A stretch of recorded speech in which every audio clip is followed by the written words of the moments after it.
I'm the Reverend Rosemary Bray McNatt, and I bring greetings from the faculty, staff, and students of Starr School for the Ministry in Oakland, California, where I have the honor of serving as president for 10 more decades. Thank you for joining me here at my last Starr King President's Lecture. Before I continue, I'd like to call out my successor, Dr. Stephanie Kruzmark, the new president, who will take over the role on July 1st. Dr. Stephanie, would you stand so people can greet you? And say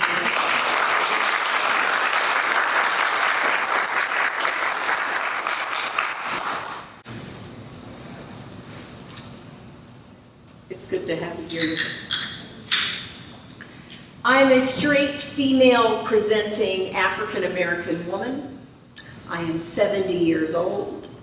I am short and fat with a salt and pepper afro. I'm wearing trifocals so that I can read this talk, and a black dress with a black and white patterned jacket, and a cameo given to me by people at Finding Our Way Home. In the spirit of so much that we heard yesterday at the service of the Living Tradition, I begin my reflections this afternoon with a story. 51 years ago, a young woman in her junior year of college spent the week of spring break with her boyfriend's family. And on Sunday morning, they all went to church. The young woman had never been to a church quite like this one. Housed in an austere brick building, there were no visible religious symbols, yet the language used in the service was uplifting and inspiring. After the service, they stood in line as she was introduced to the minister, then guided downstairs into what looked like barely controlled bedlam. A room full of black and white people of every age were actively engaged in all manner of projects, selling books from a stall, writing letters to local officials about fair housing, raising money for an African famine relief group. Others were drinking coffee or tea, pinning notices to any number of bulletin boards, or greeting one another with hugs and laughter. Her boyfriend's parents had already entered the scrum of committees, catching up on what seemed to be their assignments, while the boyfriend found coffee for the woman and introduced her to members happy to see him home from school. An unchurched former Roman Catholic, this young woman thought that though she was done with church forever, if she ever wanted to go to church, it would be a church like this one.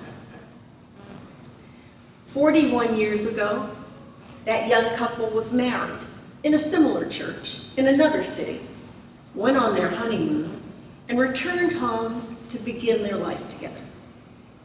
The young woman thought often about the church of her husband's childhood and of her new in-laws, and finally, she went back to visit that church.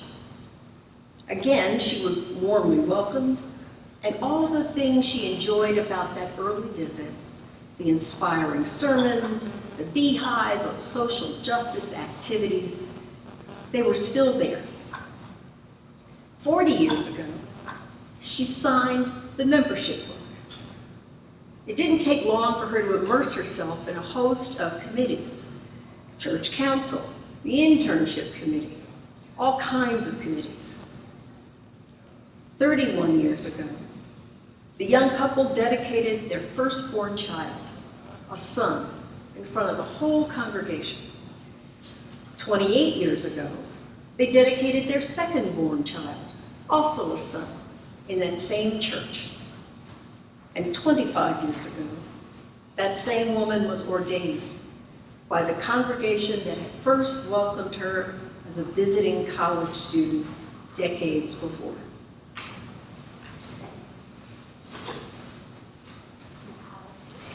You can't possibly be surprised to know that that young woman was me. The church where I signed the membership book was Community Church of New York. And the internship committee that I joined there was my first taste of what would become a big part of my life's ministry. I couldn't have imagined such a thing then. Then again, I freely confess that I have spent the last 41 years of my life doing all the things I said I would never do, including getting married, having children, and going to church.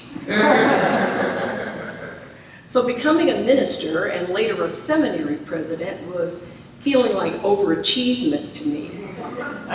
But these days, I have to believe that it is in fact grace. So this story that I told you is many things. First of all, it's a love story. Not just between myself and my husband, but between myself and my home congregation, between myself and Unitarian Universalism, and then between myself and ministry. I fell in love with the stories of our faith, especially our history. Part of the seduction was the sense of courageous actions over continents and centuries. Our combined history is vast and ancient. Its branches spread broadly from Origen to Servetus to Francis David. It is touched by Margaret Fuller and Thomas Starr King and Jenkins Lloyd Jones and Frances Ellen Watkins Harper and John Haynes Holmes.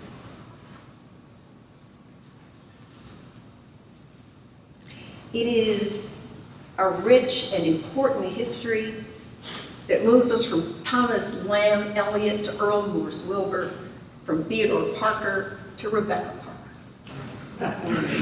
It was that sweep of history that got me. In addition, this is a conversion story. What it takes to convert to a collapsed Catholic into a Unitarian Universalist laywoman, then minister. What it took was for me to see and accept the church's attention to me just as I was, while it hinted at the woman I hoped I might become, and showed me, week after week, how I might get there. Most importantly, that story was a story of formation, the story of how I was formed as a Unitarian Universalist, and how I learned step by step, meeting by meeting, to attend to the formation of others, so that they might learn in some way to do the same. We are all always being formed, after all. Some of us feel called to do this ministry thing from the very start. For others, like me, it was a gradual unfolding, from a congregational intern committee to a board service at Starr King School for the Ministry, from lay leadership to a part-time seminary student with a baby, to a full-time seminary student with a toddler and a baby. I don't recommend that. From a parish minister stretched by the devastation of September 11th, to a field education and intern supervisor, to an appointed member of the panel on theological education, to a part-time history and polity professor at Union, to the last 11 years at Starr King. I cannot say I laid out the trajectory of my life this way, only that I was formed enough to make one decision at a time, then threw myself into it with a kind of fury. If there was a hoop, I jumped through it. If there was a waiver to be had, I asked for it. But when it came to Starr King, I almost didn't apply. The headhunter tracked me down while I was on sabbatical. I laughed when she said my name had come up several times from folks who thought I was a good candidate. I loved the school, no question of that. I had maxed out my 3 terms on the Board of Trustees. But here was the issue. Starr King was in California. So I went to my husband, New Yorker to his heart, working on his nightly crossword puzzle in our bedroom. I just had the strangest conversation, I said, and relayed the high points to Bob. He looked up at me and said, "Do you want to be president?" I answered with a question of my own. "Do you want to live in California?" If you get the job, I'll live in California. You just have to decide if you want the job.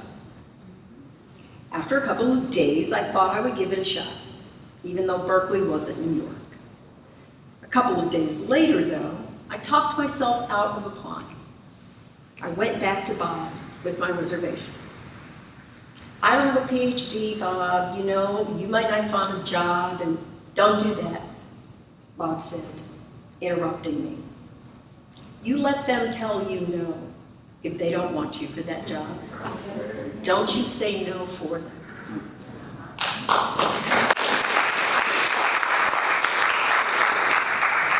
So I shook off my apprehensions and started the application process. Once I was hired, I recognized that I would be the first person of color to head a Unitarian Universalist theological school. Now that part was fun. I even got to be in Hank Pierce's hot stove report.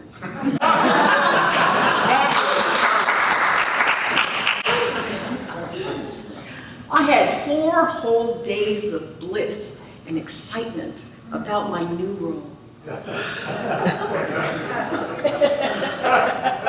And then came the confidential breach.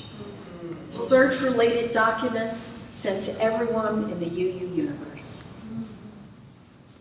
Of my 11 years at Starr King, those first 3 years were the worst. Starting at that moment on Madison Avenue when I made the mistake of opening my email in my phone and seeing the documents and watching the social media nightmare begin. By the time I arrived in California, the faculty and staff were split. The resentment of my leadership was palpable. Facebook was filled with commentary about the school, about the league, some of the most bitter postings coming from people on staff. So-called ministerial colleagues often prefaced their remarks with comments like, "I don't have anything against Rosemary, but," then proceeded to trash my community ministry because it's a community ministry to serve in Starr King. Only a handful of local clergy attended my installation, a fact that I really didn't become conscious of until I attended another installation event a year or so later and realized how many more clergy had come. I was hurt, so I doubled down on work instead. It is my way. There was so much to be done that I couldn't be bothered with Facebook opinions. Years later, one of the ministers who had snubbed me came up to apologize. I was grateful for that. But so many other people in Starr King's orbit were deeply wounded by others they had thought were colleagues and friends. A couple of them walked away from our faith altogether. If someone asked them what religion they were, they would say, "I'm a UU." But they will never get near a UU institution again. Sometimes we are so careless. I had to tell the faculty and staff that we were all on the Starr King train together, that they were welcome to get off the train, but if they were going to stay on, they had the right to know that things would get worse before they got better. I worked hard to make a more cohesive community. I had weekly all-school meetings for a while so that people could be angry and whatever else they were to my face. I was concerned about the preponderance of faculty that were professors of the practice. The rigorous program that we offered needed more PhDs. So I called Dr. Meg Richardson and asked whether she would be willing to teach. With the support of our dean, Dr. Gabriella Latini, we began to replace those faculty members who left with PhD level faculty, including for a time our own Reverend Dr. Sophia Benton. I love you. The drama created by the leak also felt like a symptom. So I called another alum, Reverend Lindy Ramsden, and asked if she would be willing to become our Dean of Students. I was blessed when she said yes. Most urgent of all, the school needed a professional fundraiser. I did not know where I would find such a person. So I turned it over to God in prayer and found that person in Jessica Cloud, who happily agreed to work for us from her home in Hattiesburg, Mississippi, meeting me when we had a donor weekend at a UU church, or a particular prospect for a large financial gift, or people to meet at GA. Most important in those first 3 years, though, was changing the outside world's assessment of Starr King as the crunchy granola school filled with rogue students who didn't know the meaning of integrity or confidentiality. Or the school that spends so much energy disrupting white supremacy culture that it doesn't have time to train ministers. Or pick your own Starr King stereotype. Whatever they were, they had to change. With the help of strategic communications consultant Katie Garcia, we created our first campaign, I Am Starr King, reintroducing the school to people who might have turned away and drawing in people who didn't know the school at all. We profiled current students, alums, and donors. Jessica began working the phones, going on visits, sometimes alone, sometimes with me, so that we could gauge how much damage to our reputation we had suffered and how we might repair it.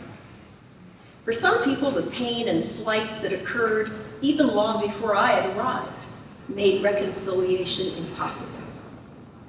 But that wasn't true for everyone. Slowly but surely, we built a more accurate vision of what Starr King really is, the most progressive theological school in North America. Amen. And we're proud of it.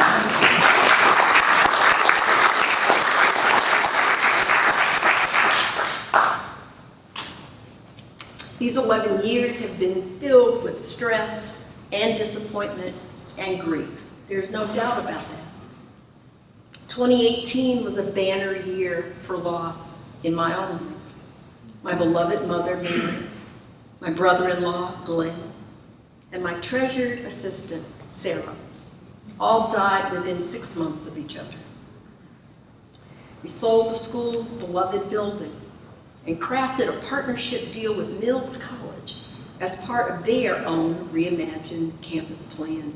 It was meant to include a healthcare component in which we could create our own CPE programs, and we had begun talking to the graduate schools of business and education at Mills with an eye toward joint degree programs and opportunities for our students.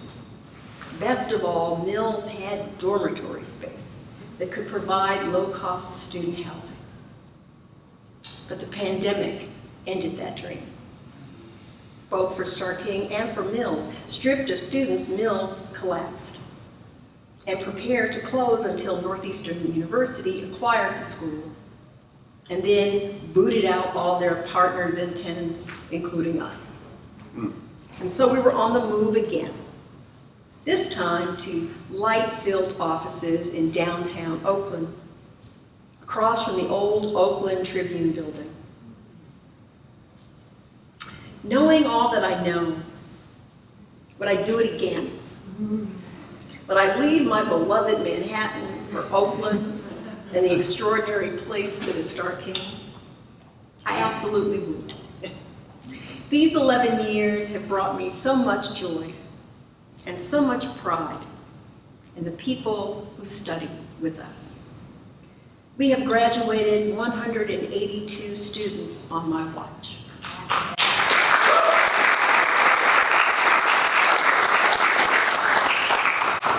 It sounds like a lot, but the world could use 10 times more. We who work in theological education know that formation has changed, that our people come to us not only from their church or their fellowship, but from their work in the streets and the prisons and other places where the work of unjust systems feels invincible. But without the formation that congregations and communities provide, these future religious leaders are more likely to founder.